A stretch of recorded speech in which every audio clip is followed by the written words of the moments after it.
আমার কাছে এক ভাই প্রশ্ন করেছেন, সূরা মাউনের শেষ আয়াত ওয়ায়ামনাউনাল মাউন, অর্থাৎ নিত্য ব্যবহার্য জিনিস বা নিত্য প্রয়োজনীয় জিনিস যেমন দা, কুড়াল, শাবল, বালতি ইত্যাদি, যা একজন অপরজনের কাছ থেকে সাময়িক সময়ের জন্য চেয়ে থাকে, এগুলো যদি কেউ কাউকে না দেয় তাহলে তারা নিন্দিত।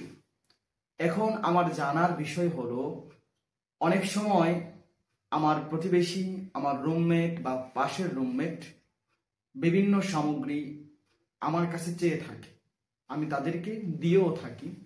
কিন্তু যাদেরকে দিয়ে থাকি তাদের মধ্যে এমন কেউ কেউ আছে যারা সময় মতো সেই বস্তু ফেরত দেয় না বা নষ্ট করে ফেলে। তাদেরকে না দিলেও কি আমি গুনাহগার বা নিন্দিত হব? প্রিয় বন্ধুরা, আমার এই ভাই অত্যন্ত সুন্দর এবং সমসাময়িক একটি প্রশ্ন করেছে। চলুন এর উত্তর আমরা জেনে নিই। এর উত্তর হলো, না ভাই, আপনি গুনাহগার হবেন না বা নিন্দিত হবেন না।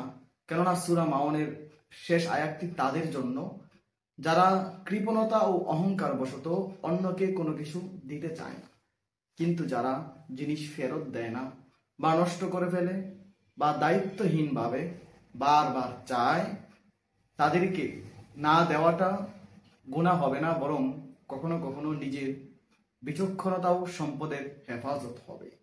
কেননা রাসূল সাল্লাল্লাহু আলাইহি ওয়াসাল্লাম বলেছেন, কোনো মুমিন এক গর্তে দুইবার দংশিত হয় না।